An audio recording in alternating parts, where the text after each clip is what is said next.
Well, it's that time again. It's 9 o'clock on a Thursday. Yes. Hello, everybody. We're here. Sorry. The other one isn't here yet. The other stooge. Anyway, sweetheart, what sort of week have you had? Well, not too bad. Very inclement. Looking forward to the summer. Yeah, life's been good, Mike. As you know, my life's pretty easy, but that can all change in a heartbeat. Yeah, just doing stuff, man. I've been working on my old BMW a little bit this week, polishing it up, doing all the paint correction. I plan to get that back out on the road. Yeah, at some point. But no, it's all's good. I'm just trying to keep up with what goes on out there in the world. I don't overly pay much attention to it all now, what goes on, but I really feel for the people that are really properly caught up in all of this. You know, I can't believe what I'm witnessing right now, and we'll get into that in a minute. But I think it's poignant. Oh, and by the way, guys and girls, before I start, tonight we got excited last week, and it's all good, but I got a strike on my YouTube channel, and so anyone that comes on now, just keep it on a nice level. We can still get our point across. I just don't want to lose my YouTube channel, but we are streaming out to YouTube and Facebook again tonight. Jesus Jones has popped up a nice question here early doors, Mike. He likes to get in early, the fella. He's the first one here in the chat rooms every week, and I love you for that. He says, cult politicians with Boris, and one MP stated about putting the Nolan principles into statute, of course, after being incorporated first. Boris was interested in this. Why? Well, for those of you that don't know what the Nolan principles are, they're the principles of public life. It's what if you take yourself into working in the public. See, here's the thing. If you take your dog out into the park and you throw out a stick, it's you throwing the stick, and the dog is the one going and running and lapping it up, picking it up, bringing it back generally to you. But when it gets the ump, it just leaves it there, and then you have to go and pick it up. It's a bit like people in public service. If you work for the people, this is how I've always narrowed it down. If you work for the sovereign people of this country, then you do it because you should care about the people and you should want to do right by them. So then you become that dog. Then when you've had enough, you can tell the owner to jog on, and he's got to go and pick up himself. So I don't like the fact that we've got public servants now bossing us like councils. They're proper authoritarian dictators. But the Nolan principles don't allow that. And they certainly don't allow the police to be doing what they're doing to us. Now, before we crack on with tonight's show, there was a great showdown last Thursday, where a family were being attempted to be evicted from a house down in East Grinstead. And the Kent Renegade crew, the big shout out to the Kent Renegade crew, they go around and protect people's homes. They might fill a house up with 40 or 50 people. So when police and bailiffs turn up, they don't know what's coming. And this is becoming all more familiar to the police and these bailiffs. So they turned up and they stopped the police and the bailiffs, in as much as they turned around and said, listen, recent judgment is if you're unlawful, you step outside your office and you may get clobbered. We will use reasonable force, castle doctrine, and that's that. Anyway, the bailiff jogged on and the police did as well. So the tide is turning. It is. And also, I've got some police individuals now that are coming to me and saying, Dave, we don't want to register our kids. Will you help us? I'm like, yeah, simple is. And then now some of them are coming to me saying, we've got an electrician coming in next week to swap our electric meter out. And we've got someone coming to change our gas meter. And I'm thinking, these are police people. So these people, we're all getting desperate. Look, a copper, a policeman, a woman, if they're feet, which is walking the beat, they're probably on 30 grand, 26, 27 grand a year. Bearing in mind now, what they're saying is your energy bills can start costing you up to 5 grand a year. Then you've got to look at childcare and mortgages and councils. Mate, there's more and more police now going to food banks. We really do have a dichotomy, but it's like the boiling frog, Mike. It's like they've done an experiment years ago where they stuck a frog in a bowl of water. And the frog was just there, go, rid it. And then they turned the heat on underneath the frog very gently. And the water heated up. And then that frog never moved until it was in the last throes and thinking, I'm in trouble here. And it got consumed. It died. But that was the boiling frog experiment, right or wrong. And that's what we're like. We are the boiling frog. We get incensed by what these people do to us, the inflictions with the gas bills, electric. But all we do is talk about it. We don't never go, right, we're drawing the line in the sand. I think that's coming, but we never do. We all go down the pub and we whinge to our mates about it, or we might come on. We don't take direct action. Now, other countries do. France, as we know, they go around and splatter up cow dung up banks. They blockade their ports when they feel incensed and they're being abused by the state. And before I let you come in, Mark, because I seem to be on one myself in a minute, the state party, whatever it is, can never beat its people into submission. And we do live in a fear-based system, right? Absolutely. Well, of course, what you're alluding to now, what we're getting up to is talking about Davros, and I call it Davros because it reminds me of something nasty. But Davos and the WEF and what they're doing at the moment. And Abiy Yemeni is in, Rebel News. He's there at the moment, and he's going up to people and asking, like the New York Times, why are you here as a reporter when you've got an invitee, as you're an invitee by Davos, by the WEF? So basically, they're not there to report the news; they're there as guests. Why are news people going to Davos just as guests? Is that so the WEF say, well, you really don't want to say that? It's like the WEF saying to us, when you've got nothing, you'll be happier. Okay. Now the latest that we have is that the WEF really want to get on with the cashless society, and the cashless society was quite well pointed out again today. And I think a lot of people may have seen this or not, but it's a woman standing up telling you what would happen if they have a cashless society. And what happens is this: you get a credit card. Well, none of which I can find them. You have a card, which is, and you may have £100 million in the bank, £100 million in the bank, and you've got a card, so you've got to go out in the evening. So you go out, but as you get there, after 5 kilometres, because that's all they want you to go and spend money, where they want you to go and spend money, your card don't work. So basically, what they're going to do is they're going to stop you by computer, by whatever way they can, of spending money where they don't want you to spend money. So basically, if they said to you, well, we don't want you spending money in that shop, we'd rather you spend it with Amazon or one of our big conglomerates who are party to our fucking shenanigans, which are going on, which they're trying to take away our liberty. Just like the meters.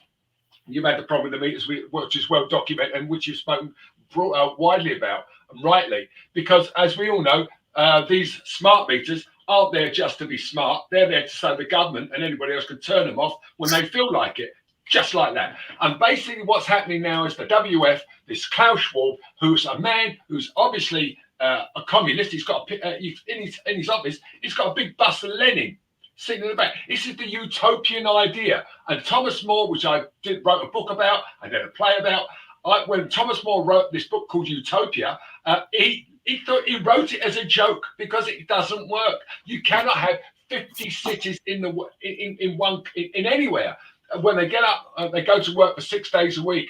They go to bed. They get up. They go to bed. They get up. They have their breakfast. They go to work. They come home. They go to bed. They get up. And on Sunday, they go and have a day off if they're lucky, if they've earned it. And you, when you want to go on holiday, will only go on holiday in a designated area, not abroad, where they say you can go.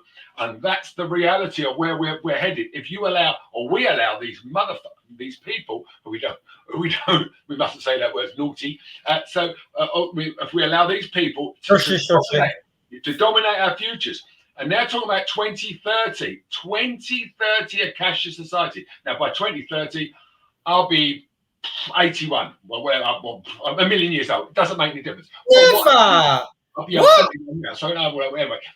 So all I know is in short time they're chipping away bit by bit, and as you say, the frog and the hot water experiment. That's exactly what's happening now. They're lulling us into a false sense of security. Richie Sunak's pulling it out now. We're going to give you 400 million. We're going to spend 40 billion. No, you're not spending 40 billion. You're giving us back our money. They forget that's not their money. That's our money. Who are these people to tell us what they can and cannot spend? It's not in the best interest of the country. Well, what is in the best interest of the country if it's not spending on the indigenous population?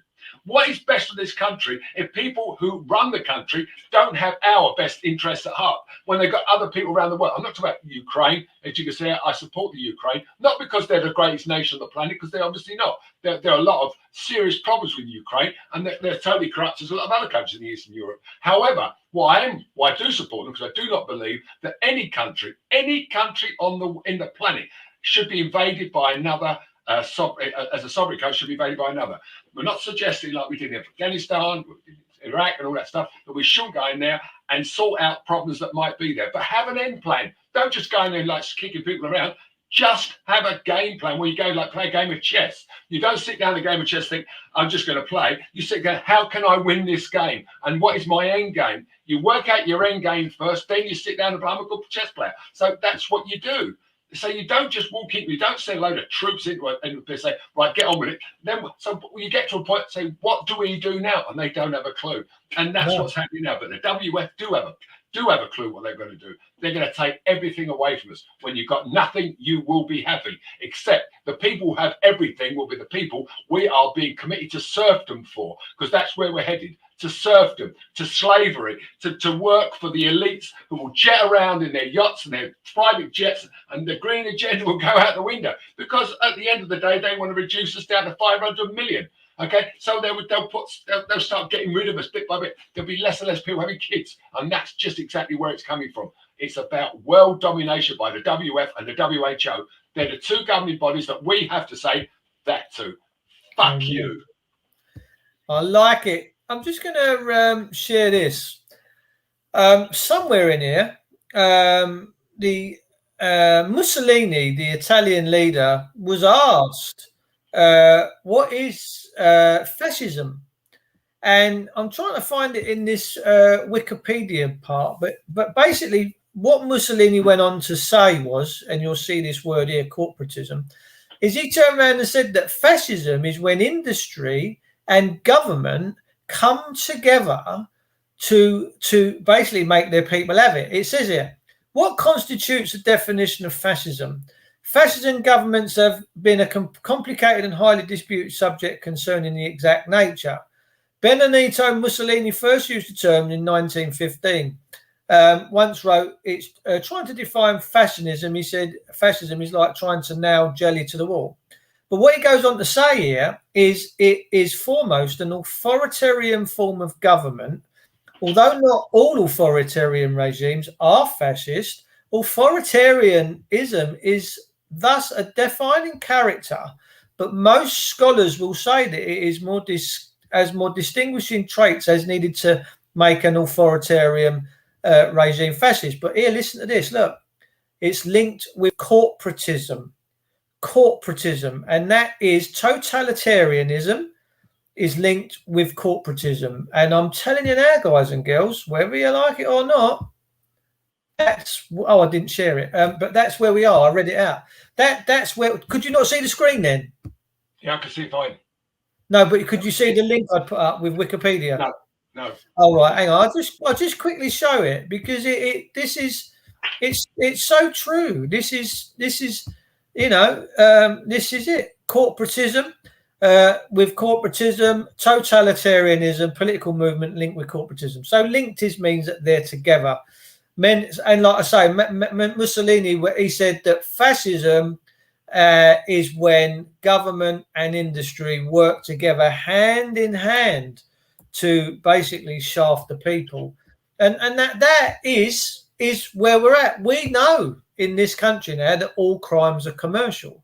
Now, my friend wouldn't fill out a notice of intending prosecution, and there is no obligation actually under statute law to fill or sign a notice of intended prosecution. But she did something in the fray anyway. The police came round for a speeding offence or an on the road offence, and because she wasn't playing ball, they've just kicked her door in, bashed her up and arrested her in her own home and took her down into the cells and plopped her up in front of the courts. Now, I'm sorry, but that is just a civil matter. It's not criminal, and it's an easy distinction to distinguish between what is civil and what is criminal. Because criminal, for there to be a crime, there needs to be a victim. There needs to be harm, loss, or injury. So, has someone been murdered? No. Has someone been raped? No. Has someone had their wallet stolen? No. Has someone been kicked in and beaten up and left on the curbside? No. So these things constitute crimes. Everything else in the legal paperwork system is civil. But the police insist, no, it's a criminal matter. It can't be, because it don't have mens rea and actus reus. It doesn't have intent and it doesn't have harm. So it's that's common law, Dave. It's common law. There's no victim. There you go. In its barest sense, it's common law, isn't it? It's There's no victim. How can it's not a crime? No. So why are they coming in and kicking your door in when let's look at technology. She's got a mobile phone. All they've got to do to find out where she is, rather than go around and make this big grand entrance of I'm kicking your fucking back doors in, they've only got to tab her mobile phone, find out when she's gone to Sainsbury's and call as a cucumber, walk into Sainsbury's and just say, can we have a word, madam? Now, that's the world I want to live in, where clever people figure things out cleverly and don't go around intimidating. And like I say, we live now in a fear-based system. Whenever we get a letter from a corporation making demands or mortgage, we live in fear, and it's wrong, morally reprehensible. Yeah, but you remember, if it's addressed to a Mr. or a Mrs. or whatever, what is it? Well, that's why God says know thyself, and that's the difference. You know, once Absolutely. You can. I'm not going to go into that, but it's true. The thing is, Dave, I mean, what we really need is someone like you to be like a Billy Graham guy. Not to talk about religion, but to get up in front of thousands and thousands of people and say to them, this is the reality of where you are, and this is what you can do and how to protect yourself. And if you can't protect yourself, here are numbers of people that will come to your assistance, like yourself, me, anybody that we would go and assist them, because I'm more au fait with what, get towards what you are, nowhere near what you know, but I'm perfectly capable of saying to me, Mike, you need to come around and support me in this, because, and I would say absolutely, you don't have to explain to me why, because I know you're speaking from the truth. These people are not speaking from the truth. They're speaking from money. It's all about, everything they do is about money. The police are, what are they? They're tax collectors. They're not policemen. They're a corporate entity. They're a limited company. So why are we cow-tailing and allowing these people to dominate? Because by being dominated by them, you're just giving up. You're just saying whatever they want, you can have. I mean, get back to this. When you got nothing, you'll be happy. How the fuck can we be happy when we got nothing? They're going to come to. I mean, I want to see them come and take my house or your house away.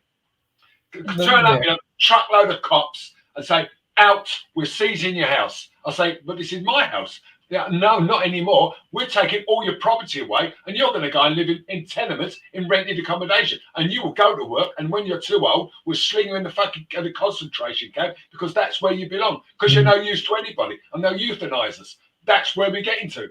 That's exactly what it's coming to. Because it is a totalitarian society that we're facing. When people like Klaus Schwab and the WHO and all these big businesses, the Rothschild, and all these people are in control of our lives, like they always have been. But it's more apparent now because people like you, Dave, are uncovering people. They are coming to be, well, they're coming into the light, and they don't like that at all. They don't want to be discovered. They just want to keep taking the money and everything that we give them. And they're treating us more and more like, as I said earlier, like serfs and people who are servants. So all we are fodder to feed their fat, over-bloated guts, because that's all they've got. They don't want to do anything for it. They just want to take the benefits of what this world brings. And by taking away our rights and liberties, they've got us like that. What we have to do, and what you continue to say, is you have to say, no, fuck you. We are a sovereign people. We've got leaders, but we put them there. When they say we're going to give you we're going to spend 40 billion, like I just said, it's not their money, it's our money. When they say we're going to raise income tax, we say, no, you don't. Why are you raising income tax? We're skint. Why are you giving money out left, right, and centre? Why are you giving money to BLM? Why are you? And they're giving money to BLM. I mean, why are we giving? And they've been proved to be a totally corrupt organisation. They made 90 million, not one penny. Not one penny, as we know, has been spent on the black communities. Nobody other than themselves have benefited out of anything that BLM have done. It is not. It's not a considerate, happy environment for us to be in this world right now, because they are doing this to us, by taking everything, and everything's going away from us. So we have to stand strong and not allow these people to bully us into anything, or coercing us into anything, or leading us by the nose, and we're going, oh yeah, of course it'll be fine because they know best. No, they don't. We know best, because we're the people ultimately that give them the opportunities to do what they do, not the people like Boris Johnson, Sad Khan, and that scumbag that's the mayor of London. I mean, what does he know? He said, I don't want a politician that lies. I don't want a prime minister that lies. Okay, let's go back in history and think about one that's never lied. Okay? There isn't one. Annabelle's right. It's she is right, and it's lovely to see Annabelle in the room. Let's give Annabelle a wave, Mikey, and everyone in the chat room there in Wake Up and all around the internet. Nice makeup. Right, nice. Look, it's got nice makeup on. Yes, very pretty young lady. Nice. What's amazing me is the police situation. With now they're coming to talk to me, and will you help us? I'm like, well, what do you need my help for? Well, we don't want to do this, we don't want to do that. How do we change our meters? And like, I have to pinch myself that I'm having these conversations. I can't believe it's happening. But just a caution there, just a moment. We know that the police are a bunch of scumbags, mostly. We know that they're not the most. Perhaps they're learning from you how to defeat you by finding out what you know. Well, maybe it's always a possibility. I would hope to God it is, and these guys are absolutely straight up. Because I mean, I know lots of policemen have been really good guys. Most of them were corrupt, and you knew what you were with them. You really did. You used to bung them a few quid. No, say you don't go here, don't go here, or you say, what can you do? What can you do this? What can you do that? As you know, in South London, them days, the police were all at it. I mean, the flying squad were in Brockley Nick, And there was a lot of policemen there who used to come down and say, "Oh, if you're up to a little bit of naughtiness, you want to be careful about what you do and what you don't do." I mean, and that's exactly how it was, you know. But you knew where it was. You know, if you got out of line and they had a downer on you, you're going to get nicked, and they're going to fit you up. And that was an accepted part of how it was. But at least you knew where you were. With these mothers, you don't know where you are with them. You don't know what you're going to get. When a policeman stops you now, you think to yourself, what's he going to stitch me with? What on earth have I done that this guy's want to stop me? And we basically say, what have you got me for? Do the op, because I'm going to tell you nothing. And then they say, well, we what crime and tell me I've done, and to give you the information, because under really, if they suspect you of crime, you've got to give them information. But there's no crime. I've not committed no crime. But if they walk along the street and they stop you, and as you know, you tell them nothing. The police and going a step further and going about the service that we'll talk about is now that come the 17th of August, our National Ambulance Service can't guarantee anybody a service at all. That's what a guy is now saying. After the 17th of August, the ambulance service is done, because the hospitals, with all the money that's gone into the billions and billions of pounds that's gone into the national health, have got 30 ambulances sitting outside the hospitals at any one time, flat with people because they can't take them. So where's all the money gone? All this money that this country says, oh, the national health. Oh, we must have a national health. We must have the national health. The national health is sacrosanct. No, it isn't. It's got to go. I'd get rid of it at stroke and putting people that know how to run a health service. It's just like people who know how to run a police service, who know how to run the law courts, who give us proper law, not made up law and biased judges. That's where we are going with this, and that's what's happening. Yeah, it's appalling. I mean, so if you're at home having a heart attack or you're having a stroke and you've got all the symptoms and you check the FF or face, arms and all that, and you ring up 999, what you got to do? Get your Aunt Betty to hospital on your own and hopefully you don't die? Don't call an ambulance, call a cab. Get in a cab and go. What, and then send the NHS the bill? Dave, my mate sat with a broken arm, with his arm was through his skin. 12 hours. No. 12 hours he sat there. I just, in agony. And everyone's out clapping these people. And I said to him, was it busy? And he said, well, it was busy. He said, lot to and fro. And the nurse kept coming up and said, we'll be right with you. We'll be right with you. You know, and I felt sorry. The nurse was like just trying to buy time, trying to tell him you will be seen. 12 hours. Look at the NHS as a whole. You've got the numpties at the top, crunching the numbers, doing all the accounting, saying who can have this. And it's a bit like Caesar. And then you've got the little nurse and the doctors that are running their asses off, actually doing the glue work. They're keeping it together. And when they make one small mistake, the hierarchy that pretty much do sweet FA, give it to these people like there's no tomorrow. Now, these people have got more value than these up here for sure. So I think we should put the power back into these, the nurses and the doctors, and pretty much do away with all the top brass. Because is it really needed? No. Dave, if I can walk around doing this all day, right? Hang on, like this. If I can walk around like that, I'll get 275,000 quid a year, right? If I'm a doctor or a nurse who's sitting there like saving lives, I'm on 30. Is that right? No, it's not right. No, I mean, I'm 55 coming up soon, and I'm under no illusion that if I ended up in the NHS, and Lord knows I would have loved to have rung the doctor the other week when I weren't feeling too good, but I don't want to be put in that position. I don't, and that's a real crying shame that I would even contemplate that in my mind. It's psychological warfare. But, you know, so what happens? What, they take me into hospital, over 50s now, we put a do not resuscitate. That's outrageous. Dave, I mean, you just start thinking to yourself, well, supposing we got a situation again like Manchester, the arena, or does your heart go out to America?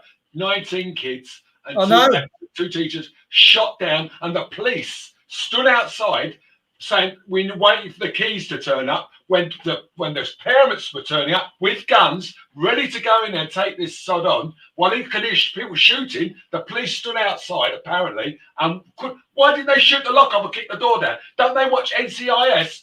Don't they watch any of the American? They kick the doors down. They wouldn't have done that because they'd have had to wait for the bailiff to turn up. They only work with a bailiff. Yeah, I forgot that. Yeah, absolutely. There's money in that. So how on earth? So is that where we are? That the police? I mean, how can a policeman hearing shots fired inside a building stand and say, "Can't go in there. Got no key." They got no honour. Bang, bang, bang! Shoot the lockout. They got no honour. They got no honour. They're scared. They're cowards. That's why they got all these weapons. That's why they go. And 10 of them are turn up and assist the bailiff on a couple. And this is why we're getting the numbers now. This is why the police won't take on my mates when 20, 30, 40 of them are in house saying, you're not taking this house. The police go, oh, we're off. They're cowards. They're cowards. They're cowards. Generally, when they're in that situation, they're cowards. They won't face the music. Well, I'm looking at what Annabelle's just said. Annabella, sorry. She's looking for the Parasites Jubilee. Well, while I agree with half of that, parasites, yes, some of them. The Queen does three things. She holds this country together. She denies the three things you need for revolution or a coup. She's head of the armed forces, she's head of the church, and she's head of she's like a parliament. She could dissolve parliament. You know, the armed forces swear allegiance to her. Okay, so basically, she denies all that. Now, when she dies, and I thought she was on her way a little while ago. Looking at her, she's like a spring chicken running around. But again, it's always bright just before the night, before the end, isn't it? But maybe she's 96 years old. She can live. What's she going to live? Perhaps she live to 100. You know, God, and hopefully. But I mean, the Queen has only ever given her service to her life. And you call her a parasite. I don't think she is. I think a lot of them are. I don't see the point in Charles at all. I don't see Charles and Camilla. I don't like Camilla anyway. But I don't particularly think that Charles is going to be a good king because he's a pussy. He really is. He's not. Who respects this man? No one. Harry. Look at Harry. Harry was the best loved, best liked royal out the lot. And look what he's gone and done. Look what he's gone and married some spunk bucket. Right? Because what? For what reason? She is the nastiest piece of work on the planet. She should. Why they haven't taken the Duchess away from her? Well, she's an old Duchess anyway, I suppose. But why not take the HR? She's not an HRH. She's the Duchess of shitbag, And basically, that's what she is. She's too Bob, and she looks too Bob. She walks around with this sardonic smile on her face, which makes me feel ill. And I have to say that she does no credit to herself or this country by being what she is, which is a self-serving, self-seeking prat who really, really needs to be taken down a peg or two. And this country will do it. If she turns up here, I hope they start chucking stuff at her. I do, not just insults, but chucking stuff at her. Like, give her a pelt of her eggs or something. I'm not saying don't do that, no. But you know what I mean. But go there and show your disdain. Boo her. Tell her to fuck off back to where she came from. Go back to California. Go back to Tony's house. Say hello to my little friend. So I mean, that's the house they own. That's the house that was in the film. So I find the whole thing, it's reprehensible that we allow these people to come and go. Now look at Andrew. Andrew's trying to wheegle his way back in, but how can he ever have any sort of credibility? I mean, I've met him a couple of times. I mean, people I know called him an oaf. And when he was in the Navy, he was called no. But he still went out and fought combat missions in the Falklands. So you can't doubt his bravery. But he was going out for all the young girls out there, Mike. That's what he was going for. Wait, Stanley. Yeah, exactly. Well, they're not. Wait, Paul Stanley? No. Well, I've never been there. Jim Davison has. It's in the Falkland Islands. I mean, there's a lot more people there now because they've got a big British base down there. I mean, the Argentinians keep saying we're going to invade it, but they've got a real problem if they invade it because we've got a lot of stuff down there now. Whereas before we had nothing. It was just like a company of Royal Marines. defending it, and we all saw them with their hands in the air, guns on the floor like this, and that really infuriated the British Army. And I remember supplying all the coaches that took the soldiers down to Southampton for it. I was operations manager for a big coach company then, and we had a contract supply. I think we sent about 50 to 100 coaches down there, full up with soldiers, to go down to fight. And what was really good about that, what was wonderful about that, was that we had, you had, looking at these soldiers, this fleet of ships going out to go and fight on our behalf. It brought tears to you. It made you feel British. It made you feel that we are that we are a country that nobody fucks with us, But now we've got so many people who want to fuck the country. You go to Scotland, you've got Nicola Sturgeon. She doesn't deserve to live in these British Islands. She doesn't like it. Tell her to go away. She doesn't understand what this country is, because it's probably, and it still is, just about the best country in the world. It just about even under totalitarianism. Wow. But when you look about it, go. If you just go across the Channel. Right, go across to Germany or Italy or any places and see what you got. We got more freedom here than anywhere else. In France, they'll put a tractor across the motorway. They'll burn everything, but they don't really get anywhere. They don't really. This country, we're still reasonably, pacified. We're still reasonably have some reasonable freedom. But if we allow it to carry on much further, like we've already said in this program, that it's been eroded and taken away from us bit by bit, and we are not opening our eyes to understand exactly what they're doing. They aren't sorry what Andrew did. They're sorry to come to the light. The Queen is from Germanic bloodline. So am I. British is not English. The royals are Germanic bloodline. Well, I'm part German. I am. I got a what part of is German? Which part is German? Not the Bratwurst. No. This part. I'm a German gypsy, actually. Crystal ball out, ladies and gentlemen. Here we go. And that's my great grandmother's crystal ball. It's about 200 and something years old. And my granddad could read. Yes, about 200 years old. So it's a really old crystal ball, and it's very powerful, or it was. And my granddad predicted all kinds of things with it. And my had a. Is it going to levitate now? Is it going to start levitating? Don't try this at home, people. Don't try this at home. This is not the only ball I know that levitates, but but my granddad was really good at reading it, and he predicted a pool swim from one of my cousins, and she won £25,000. I think it was £25,000 or something like that on the pools many years ago. Wow. 25 grand meant a lot. 25 grand now is a round of drinks. I mean, how can you go into? I went to a bar. I said to the barman, I said, "Do you know how to make a Vespa Martini?" He went, "Absolutely." So I said, "Okay, let's have a Vespa Martini." And I called about 4 drinks up, and the guy went, "Okay, that's 111 quid." 4 drinks. I went, "Okay." But there you go, 111 quid. Yeah. When was that? Not that. Oh, it's in the West End. I was in a bar in the West End. But how long ago? Like a week or 2 ago? No, it was about a month or so ago. In fact, 4 drinks. I'm going. Yeah, 4 drinks. 111 pounds. 4 martinis. How long? Right, you can all laugh at all this, but how long is this sustainable for? It isn't. It isn't sustainable. Yeah, I mean, what's when we talk about like money, let's think about the railwaymen who are going on strike. Now, the average wage of a driver is £62,000 a year.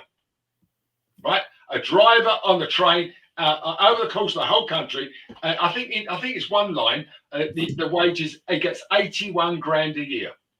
I think the average average wage for a railwayman is 62 grand, right? And they think they're having it tough when a nurse is on 30 grand. So how are they having it tough when all they do is sit there and train and make sure the train does what it's programmed to do. The train reacts to what the computer's telling it to do, and they just make sure that they're like a fail-safe. That's what they do. I mean, the train more or less runs itself. You know that.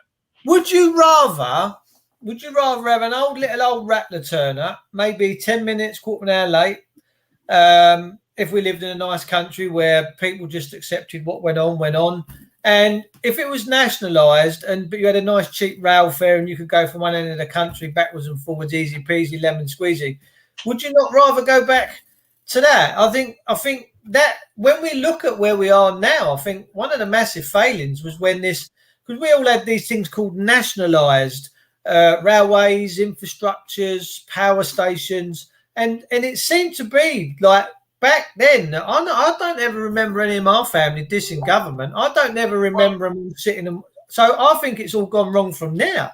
Well, the thing is, nationalise everything. I believe in nationalisation. I believe in denationalising everything. I think everything should be in private hands. I believe. Really? Yeah, I'll tell you why. Because I believe in pensions, and I believe that people invest in pensions. All the pension funds invest in oil companies. They invest in this, invest in that, all kinds of stuff. Make sure pension pots grow in loose terms. But what I'm not happy about. And what we all should be saying about is that things like the National Grid, that used to be CGB. I used to supply them cars. Central Electricity Generating Board. They ran the whole of the UK. The post office used to run the post and used to run telephones. So the British Rail was like British Rail. They ran the railways. Okay, and that's how it was. I remember the steam trains coming in as passenger trains, just as electric trains were coming in. So I can still remember the train stopping as steam trains in the station and people getting off it. It was really interesting because I'm that old. Yeah, I really am. So what I don't get and what I can't understand is why it costs £400 to travel first class to Manchester on a train. Because of privatisation. Right. Okay. Let me tell you where my partner's boss has just left Paris to go to Geneva by train. 5 hours, £164 first class. There you go. Now, that's on SNCF. That's the super fast, faster than anything we've got in the country.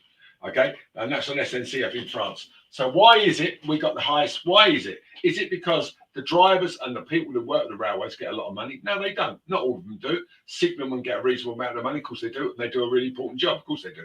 If it wasn't for them, God, But at the other end of gigs on the platform, they're all probably 25 grand, which is peanuts. But do they do a job worth more money than that? It's their choice, and it gets back to the point. If you want more money, you've got to find a better job. It's absolutely true. And it's what my mum said to me. It's probably what your mum said and probably said to everybody. I'm not earning enough money. And what they said, well, find another job. And this and a little. I think last week even a Conservative MP, she was challenged, saying, for saying exactly that, but not. And it was taken all out of context by Sky News. And that's one of the reasons why Sky News is hardly looked at. I think they get. Was it 25 or 30,000 people watching Sky News? How many people watch the BBC? People watch the BBC because basically, if you go on Sky Glass, I've got Sky Glass. That's it. Sky News, BBC, and SNBC and Bloomberg. That's it. Bloomberg, well, they're more interested in business, which is all very well and good. So I have to go on to find people like you and people online like Maya Tusi. And I even watch Fox News. You can believe that. You can believe a lot of it you believe, a lot of it you don't. So you strike a balance. Alex Belfield. We're confident that people are telling us the truth. But then again, you see, we're all human, so we all have our slant on what the truth is. We all like to open up and say, look how clever I am. I found out that Boris Johnson's only got a little willy, when he's walking out. So we found out the real truth. That's huge. So what is it we really want from the news to tell us? We want us to tell us the truth. We want unbiased news, but you're never going to get that. How can you, when we're all human beings and we all vote Conservative, Labour, Liberal? God forbid you vote Labour or Liberal, but we vote whatever way we vote, and that's entirely what it's all about. But I find it the news and everything else now so disappointing. What's the point in watching it at all? What is the point? I don't think many people are. I genuinely think that the BBC ITV, especially in the news department, they've lost their narrative. Yeah. So they're not controlling the minds anymore. You know, Mike, I've got coppers. How do I change my meter? How do I not register? I can't believe that's even a thing. I can't believe that's happening. My brain, I was like, what? And it's genuine. They're doing it. They're whipping me. I'm thinking, cracky, things must be getting desperate. Look, you can rape the people, but the trouble is, when the people ain't got nothing, they're going to rise up and they're going to strip you. That Richie Sunak is now on the Forbes rich list, the 750 million quid. At what he's done, I don't know. Should any politician be worth 750 million quid? No way. Dave, you'd be surprised how many are worth more than that. There's a lot of people in this country who undeclared wealth, who hide it so well. I mean, if you take the guy who owns, like Joe Lewis, who's a guy who lives who owns Tottenham Hotspur, he's worth 4.5 billion. You know, he lives in the bar. Don't come to this country very often. He can't afford to. But there's so many people who are British, and various other people who don't live in this country. You take Dyson, the guy who made Dyson. He's a billionaire now. You know, he's the guy who's shouting out about Brexit, then doing all kinds of stuff. So, you know, and he lives. I think he lives abroad now. So all these people, you know, they're only talking about the people who actually live here. You know, a lot of Brits abroad are worth gazillions. You know, made a lot of money, shed loads. Okay, and they talk about, and what's really interesting, they say how many Indians and Pakistani and various other are in the top 20, and you wonder how they make their money. And then you look into it, and you find a lot of them have got sweatshops abroad, making cheap goods all over the place, and they're paying people nothing. And they're taking, and that's typical of where they are. That's the way it is. You know, you go to India, you pay someone nothing to do a really bad task. They get a few quid a week, but they're billed out at like 200 or 300. It's Kerry, I was to slap our bums. Can I go first? Oh please, I'm older. Please. Can I be a close second? Can I? Yeah, Mike, we got a couple of We got a couple of things happening at the minute. We've got Sri Lanka. There's a lot of, they've been burning government buildings, and I'm hearing that they might have executed a few politicians. And we've also got a politician, a politician starting out a prison sentence for having sexual relationships with a 15-year-old individual who he laced up on porn and drink and drugs. Now, what are we saying about that, man? Well, look, Dave, I go back to the Dolphin Square. You know, it's been in the 60s. I mean, Alan Merritt talks about this a lot. You know, and so you know, and what happened to him, and which is an awful story. And you know, and he fights tooth and nail to have that exposed on a daily basis. Absolutely rightly, but. You look at you look like Jim Will Fix It, but Jim Will Fix It, and all people like that. You know, all these people. They give us celebrity, and the celebrity, and because they got all this celebrity, they're above the law. They are above the law, and that's been proven time and time again. But I mean, what's it? Oh Christ, Johnny Rotten of the Sex Pistols. He gave up Jimmy Savile, and they didn't believe him. No, But then when he went on the Piers Morgan program, when it was very fashionable after Savile Cup. Here's the thing. We always do things after an event. We're never proactive. It's like Jade's Crossing.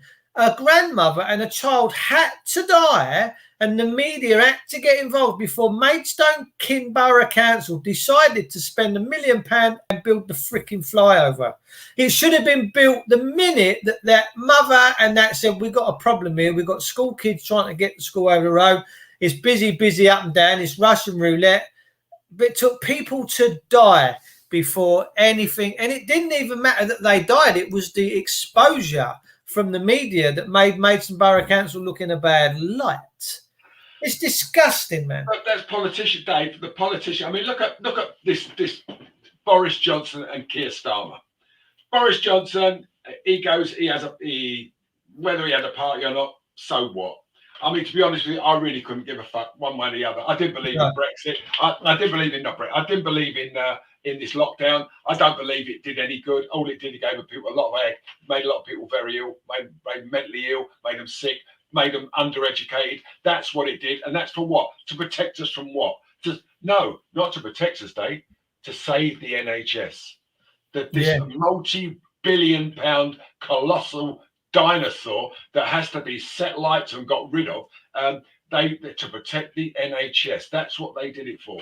And so they made people go and do what? What did they do? They had to go. They couldn't go and see their loved ones. They couldn't go and do this. Couldn't go and do that. Well, that and that was unbelievably sad. However, in my opinion, and most people will probably disagree with me, I don't think that Boris Johnson standing there going cheers to somebody on a leaving party, all these parties going on in number 10, so what? It happens all the time. I mean, the thing is, if hand on heart, how many people in this country, during lockdown, didn't have parties or didn't have people around for dinner or didn't have drinks and whatever? I mean, it's just inconceivable that people didn't. I mean, I did. I would have had people around. Would you have had people around? I mean, what? I never changed nothing. Like I never changed nothing. Exactly. So what? So it means nothing. I mean, it's still people still walk around with masks on.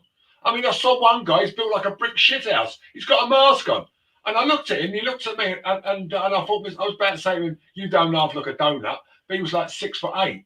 You know, I thought it was leave that one. Yeah, I might leave. I give him a miss. But I don't see. I never saw what the masks do. And if you're wearing a mask, why should you worry if I'm wearing one or not? If a mask is there to protect you, why do you worry about if I've got one on or not? Yeah. Oh, Andy's put up here, dude. When you're going to show folks a light, folks need help. What's going on? We're trying to. We're just exposure is kind of shining a light. But to be truthful, and like I said earlier in one of my live streams today, we can talk the talk on Facebook. We can do all that. We can get on radio shows. We can whinge about the cost of electricity, how we're going to pay it. But until we start actually taking direct action, and I mean proper direct action as a people, as a nation, come together, nothing's going to change. We're just going to continue to talk and talk and talk and talk until we're the frog in the boiling pot with little to no hope of survival, scrambling for survival, and that's where we're at. Where the people of our country are in it, we're in that boiling frog situation. You don't know you're being cooked until it's too late. Absolutely. Well, our goose has surely been cooked. I mean, it's up to us to get it out of the oven as soon as it gets burnt to death. You know, I just had an inkling, and I don't get these very often, that we should. I mean, we all know that Putin has got serious leukemia, right? He's got they say it's blood cancer. That's leukemia, and they say he's puffy, he's agitated, he's got all kinds of tics going on. I think what we should do, we should send an ambulance from the NHS to pick him up and take him to hospital. By the time he gets seen, he'd be dead. So I mean, so I think that's a really good way of ending this tyrant's reign in Russia, because at the end of the day, this man is nothing short than worse than anything else we've ever had on the planet. The thing with that, as I'm looking at this, I if anything the Western media tell me, I'd take no notice of it. I mean, for all we know, Putin could be as right as ninepence, and probably is. It's just our MSN and our BBC spinning the narrative again, and just more propaganda and more fear porn. I actually had a similar conversation a few days ago. I was talking to someone and I said to them, Putin's pretty sick. He said, yeah, he looks like, and I'll tell you who he does look like. His face, the way it's puffy, is my ex-partner, Pat's sister, who's very seriously ill, and she's got leukemia, and her face is really bloated. She's really sick. She's got not just like she's got lots of other things, but she's bloated. She's got these tics where she can't, and that's Putin. And so I'm inclined to think that yes, he is pretty sick. And with any luck, something horrible happened to him, But it's like getting rid of Boris. What you get next? If we get rid of Boris, what are we going to get? Who are we going to get? Who's going to become the prime minister? Okay, and that's the problem. Then, if we get rid of the Conservative Party, are we going to have Keir Starmer as prime minister? Keir Starmer, this is the guy who wouldn't prosecute Jimmy Savile, who wouldn't follow up and allow the police to do or encourage or make the police investigate all those Rotherham scumbags interfere with young ladies and young kids. And do you know what runs the country, Michael? I'll tell you what runs the country: computers. Computers make the law. Computers run the banking sector.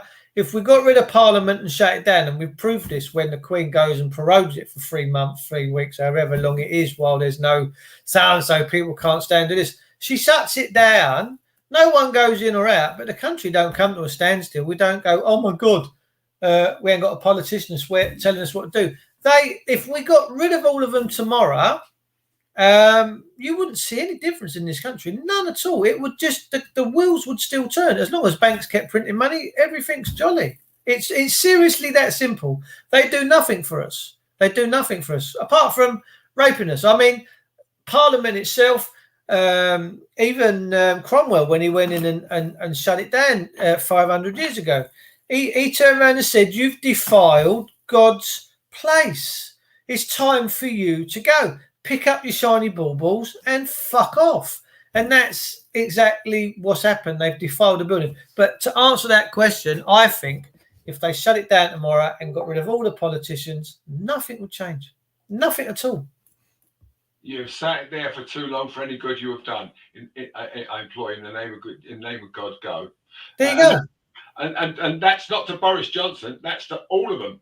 The lot. I mean, the House of Parliament do nothing but raise taxes. They just bear with a sec.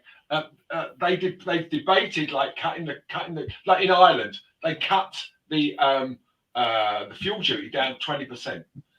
Why don't we cut VAT down to 10%?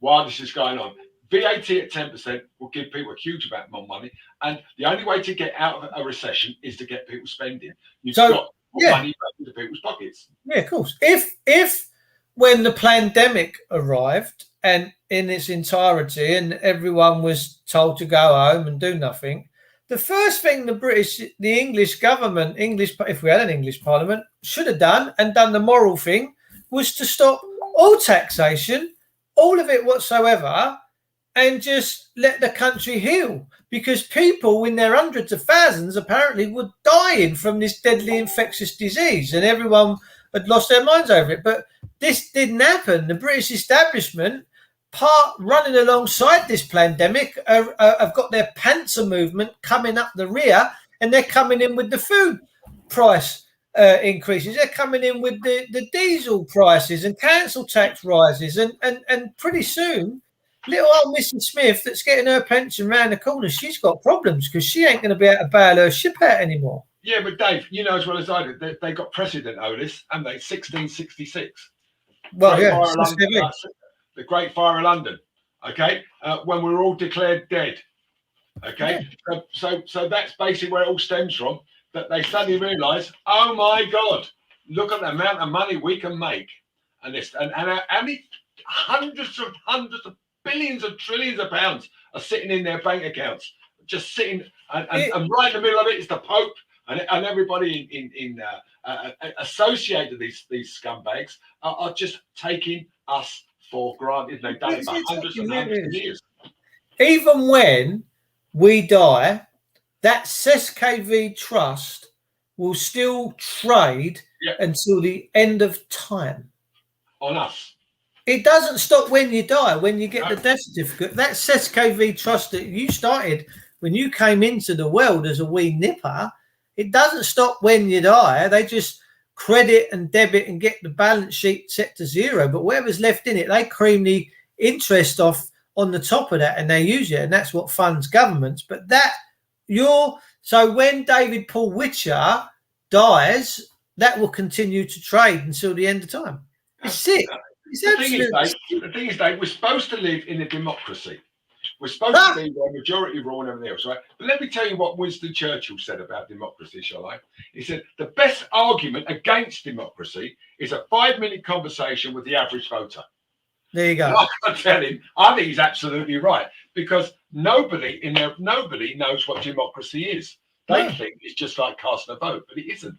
It's not just about going up there every 4 or 5 years because that's when we're entitled to voice our opinion.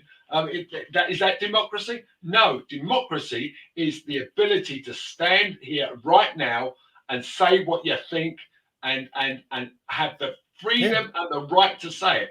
Not like you did last week with when you got a strike against you because people went over the edge and they didn't like it. That cannot be right. And that's why Elon Musk has bought Twitter, and why Twitter and all the people in Twitter and some of people may have seen some of the executives of Twitter being caught out saying we're all communists here.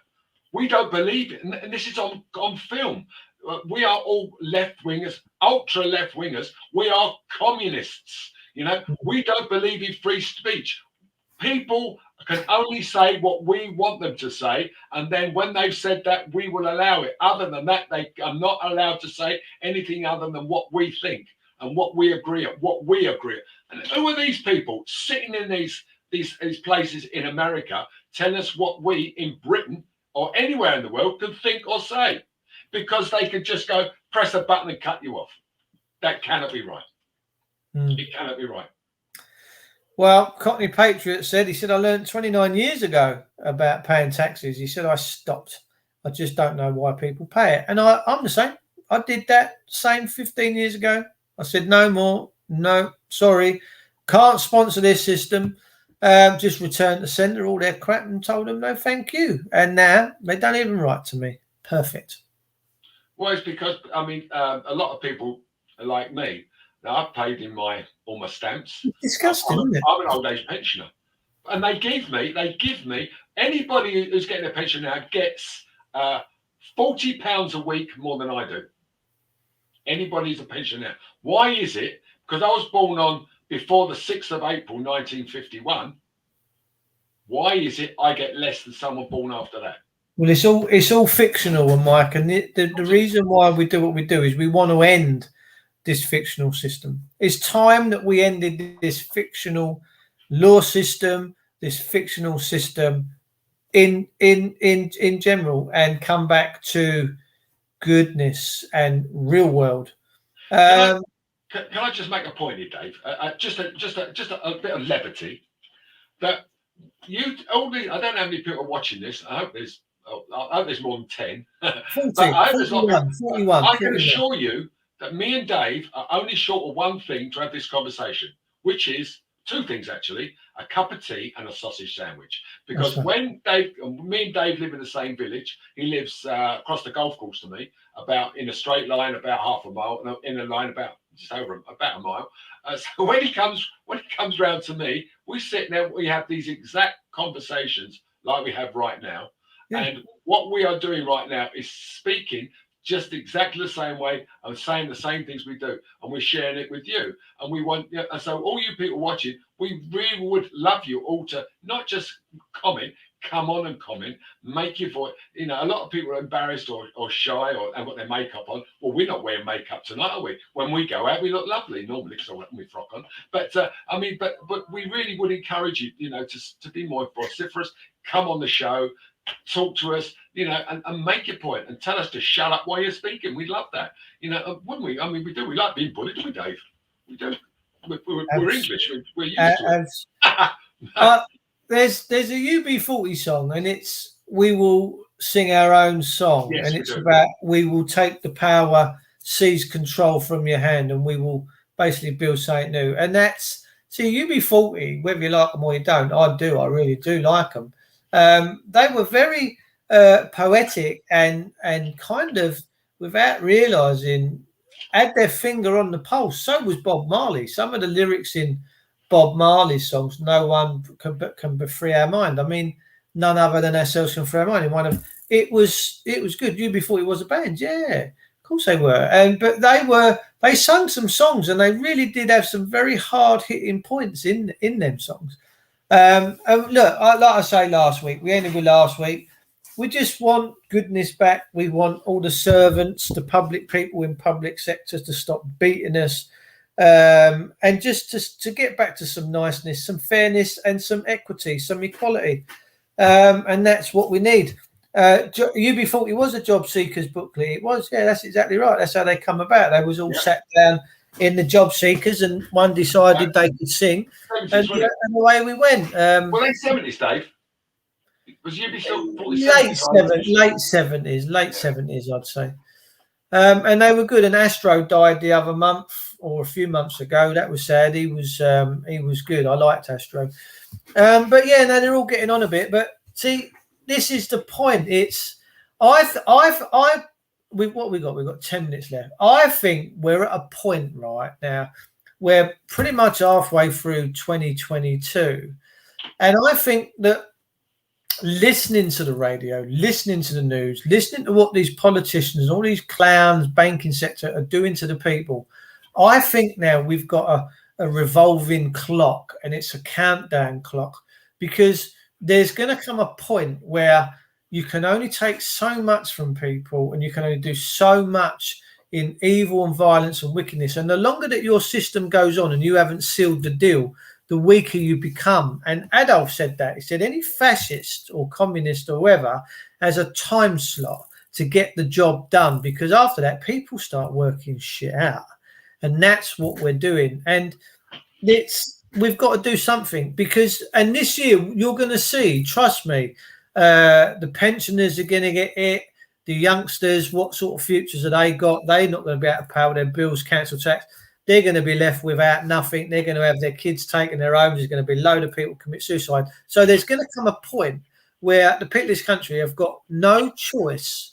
And when I had my near-death experience years ago, it was put on me in my mind that there's going to come a time and a point, David, where the things that you've talked about all over these years are going to come to fruition, because he says, I'm going to get hold of people and fucking shake it into them that you've got to wake up. And that, I think it's now. I genuinely think.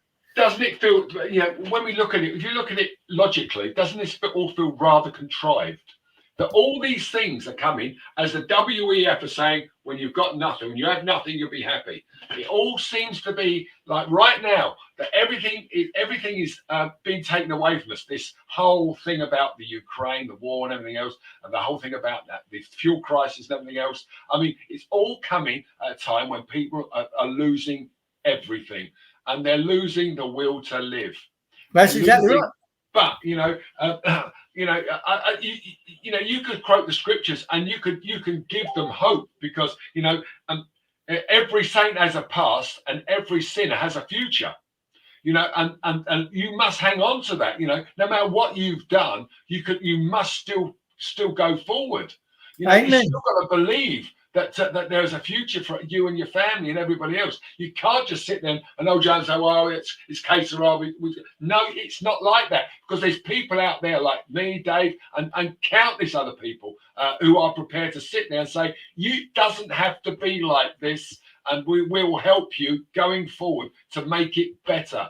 It cannot be that that's all there is, and this is how we have to, this is what we've got to accept. Because if that's what you want to do, you might as well go and slit your wrists and sit in a hot bath and do what the Romans did and get rid of yourself, because that's it. Don't give in. You've got to keep believing that things you have to. And the only way you can do that is to make it better, not just sit there and you have to, oh well, what are we going to do? Yeah. Have you got any dates on moving yet? Before the show ends, when are you off? Well, I've got to say, Dave, I wish you hadn't asked me that, because I've been sitting there now for 3 weeks waiting to exchange contracts, and I've given up. So anyway, I've given up. And as far as on this deal, I've just had to start all over again. Say to me, and it is. I just hope that all the people watching this, whatever they do, really believe that there is a future for us, and whatever's happening now is short term. And yes, we have the opportunity to make it better by not just voting for the mainstream parties, but making sure that the people you vote for, people you believe in. If you don't believe in the person, I vote Conservative because I don't want a Labour Party. Well, you've got to go beyond that. You've got to vote for someone who may not be in the party you like or anything, but someone you can actually hang your hat on and say, you're for me, I believe you can do that. But what happens is you get a lot of people in there who want to make it, they want a communist government. And if the Labour Party get into this country, along with the Liberal Democrats, they will destroy this country. They will they will bankrupt it and put it in a place that's irreversible. The Conservatives always come in and put right what they've done wrong, I believe. But by the time Boris is finished, and then by the next lot come in and do it, this country's done. And I can't see any way. I can't see any way out of it. Hopefully, by then, I'll be shot down in America, because that's basically where, if we do get there, that's where we'll be. But having said that too, let's hope there are things that over there and around the rest of the world get better, Dave. We should all get on our knees and pray to God that things get better, because that's the only way. That's your last resort. It's not your last resort. That's where you should go first. You should go there first. Actually, you should go there. I think before we go, and you've got about 5 minutes, you should come up with something. Can you think of anything that you can say to people out there from Scripture or anywhere you like that makes them feel, some part of you can reach out and say, think on this and take a view on it, because if you listen to what I've just said about the situation we're in right now, it's only way Scripture which defines where we are, that gives us a bit of light at the end of the tunnel. Yeah. My mind is set on the book of Revelation, because the book of Revelation talks about the tribulation. It talks about the end times. It talks about there being conflicts and rumors of war, and that the earth will shake, and famines and feasts and pestilences will come. These things have all got to come to pass. And people, guys, we're in a spiritual war, and we can either side up with the dark side, or we can side up with God and the good side. Now, I know what side I'm in, and I know whose side of the battle that I'm on. And this is the problem. They're trying to break our will, and they're trying to break our spirit. Now, I can guarantee you that the only thing that matters in this world is us, the true people, our heartbeats, our minds, our soul is the only value. And we have to be mindful of that, and we have to make sure that no one can break us. Yes, they might steal our homes. This is their kingdom. This is where they hang out. But we mustn't let them break us. Okay, we have to stand tall. We have to know the times. Jesus said, "Watch the signs. Make sure you're watching the signs." And he says, "Be sober. Don't be drunk," he said, and you'll see the signs and you'll feel the signs. Now, we have Christ running through us. I share his blood. He shares my blood. I'm blessed and cleansed in his blood. And he said, if you confess me before the world, I'll confess you before the Father. Well, to me, that's an insurance policy. None of us can be perfect. We're not. We're sinners. The book says, judge lest you be judged. And first, you must remove the log from your own eye before you can ask someone to remove the speck that's in theirs. And it's true. And it's really hard to follow these doctrines and God's law. It is so tough. It's impossible. But through Christ, he tells us that he's our insurance policy. He's our parachute. He takes the hits for us and confesses for us so that we get forgiveness. And I'm in the world. I'm in the light. I'm not in the darkness, and I will always remain in the light. Yes, we've done things that I'm not overly proud over the years that I've done, only small things, nothing major, but I want to get to a point where I can just die with a peaceful heart and not have to worry about the things that I've done. If I was to ever put a uniform on or hurt anybody, I know that that's going to come and get me come judgment. And God says in his word, judgment is reserved for me only. We can only be judged by God. We can't be judged by man. But we're in this wicked system. And I think truly, in essence, that the scripture is that we're all being brought back to the scripture. If we use scripture as a defense, if we use it, because God says in Ephesians, you can't fight your own battles because you're wrestling with rulers of darkness and the unseen. He says, so gird up yourself with the loincloth and the breastplate of righteousness so that you may withstand the fiery arrows this day. And that's what he's saying. He's saying there, you can't fight your own battles. Let me be your armor. Your armor. Put me on and watch what happens. And I'm telling you now, we've had people send scripture notes to people to courts, and my word, it just disappears. And that's where we're all being led back to the good book. We're all being led back to a true path. And that's what I want to see. I want to see a true path. I want to see the system that we've got says, let he who be deceived. That's a Roman maxim. But in the book of Matthew, Jesus says, deceive no man. Deceive no man. And we do live in a world full of deceivers. And that is what corporations were set up for. We're coming up for the last few seconds of the show. Michael, do you want any last words before we disappear? I'm just saying, Dave, I can only ditto to that. I wish I could have said it, but I can't because I'm not that clever, But what I would say is that, over the years, as I get towards the that day, I think I just go, you've got to open your arms. You've got to believe in here. And you've got to believe in your whole there is something after this life. My mum believed in it. My family believed in it. We all believe that there is Jesus Christ. And as I got older, what I thought maybe 50 years ago, Jesus who, now it's become, as you get older, you see that you see how it starts to work in your life and how it's been used for you and a lot of it against you too, to put the fear of Christ in, put the fear of God in. God isn't about putting the fear of God in you. If you have a reasonable life and go to Jesus and accept him as what he is, then you've got nothing to fear, no matter what you've done. If you believe that there is a Jesus Christ, that there is a God, there is somewhere else to go. And I truly believe that when I die, and I've done some pretty awful stuff when I was a youngster, but some really horrible stuff. But so I believe that because I carry that guilt with me, and somebody said, well, that's the devil on your shoulder. You should get rid of that. Well, I can't, and some degree I shouldn't, because I think some of the things I did were so awful that I had to I have to carry it with me, and that's my penance, and that breaks my heart to say it, but I'm ashamed of some of it. I'm very ashamed of what I've done.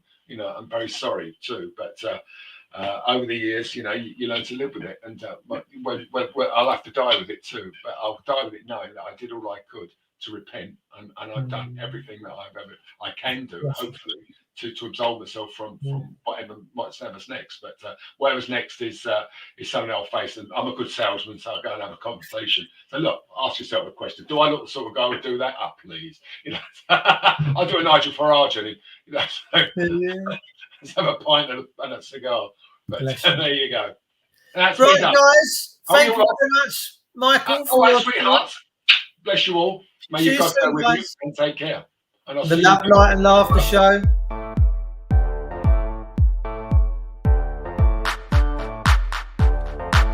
Yo, microphone check, make it a microphone check. Give it a microphone, I make it a microphone dead. Don't step to me, newbie, I could truly be moody. I could have played the fucking Grinch in the movies. I've been a part-time shadow cat, part-time. That is not a guy that I would ever want to try to battle rap. Snap, crackle, pop, mind fried to a crisp, making them